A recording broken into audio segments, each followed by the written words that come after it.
Hi, good morning. I am Janine Pantino and today I will demonstrate how to assess vital signs of an infant.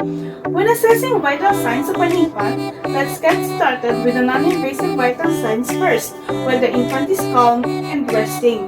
Therefore, first we're gonna need to check the respiration, the heart rate, temperature, weight, length, head circumference, and chest circumference.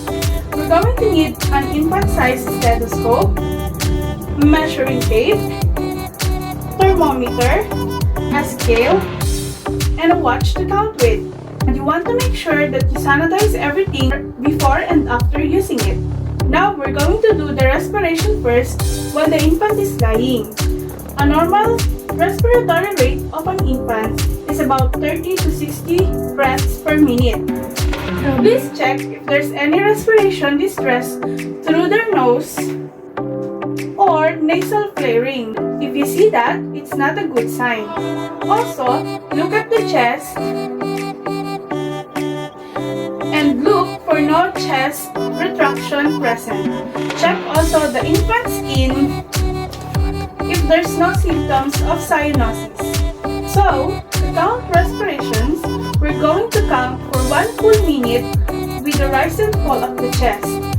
Lightly put your hand on the top of the chest and feel the rise and fall and start counting for 1 minute.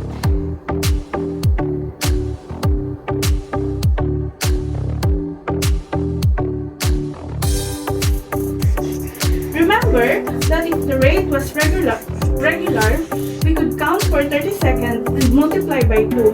Well, this isn't the case by infant because infant's breathing pattern is irregular. They have what's called periodic breathing, where they breathe and they stop for a second. You need to put your hand on the top of the chest and feel the up and down of the breathing. Count it for 1 full minute. And then, you have to document the number of their soul. To count the heart rate, make sure to use appropriate size diaphragm and bell of an infant. A normal heart rate of an infant is about 190 beats per minute, and this can vary if an infant is crying or sleeping. Now, if the infant is over 1 month, the heart rate goes down a little bit, the normal ranges, and it's about 90 to 180 beats per minute. So, to count the heart rate, we're going to use the apical pulse.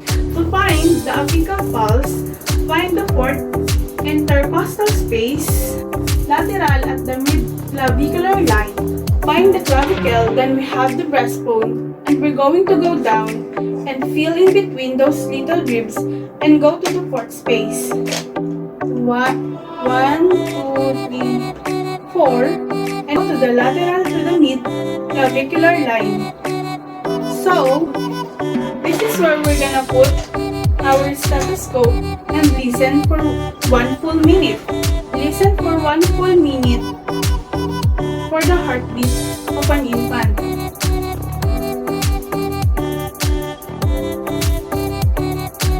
And then, document the numbers of the result. To check the temperature of an infant, we're going to use a digital thermometer.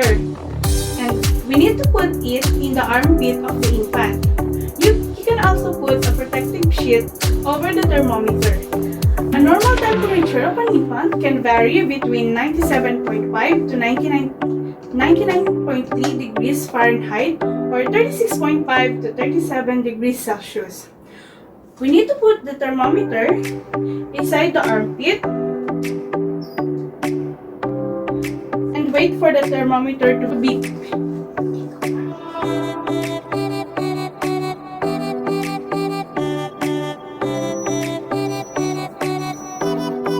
Record the result of the temperature. To check the weight of an infant, remove all the clothing and any soiled diaper. Place the infant on the weight scale and obtain the weight. Document the weight to compare it in the previous weight. To measure the length, lay the baby on the surface that you can mark and you may need someone to help to measure the baby because you're gonna measure from head to heel. Sometimes the baby likes to move, so you need to ask some help. Lay the baby and hold the head and mark the end of the head.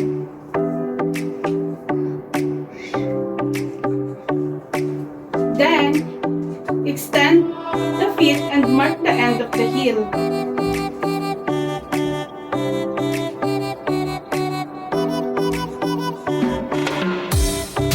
Then, we need to remove the baby so we can measure the length of the baby. We need to use the centimeter.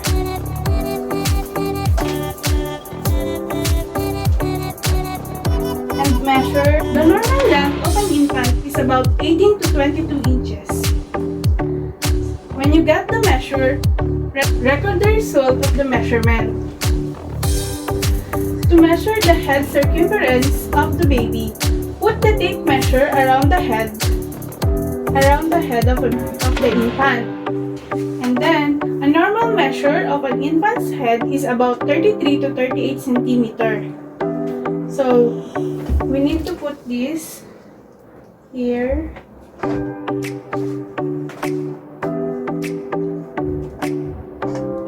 Like this. And then we need to use the centimeter when measuring. Document the result of the measurement.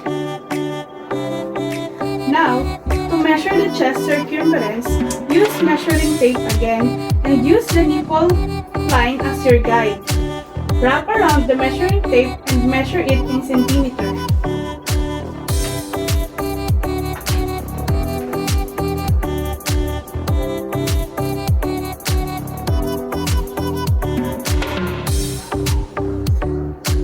Now, you have to document the result of the measurement.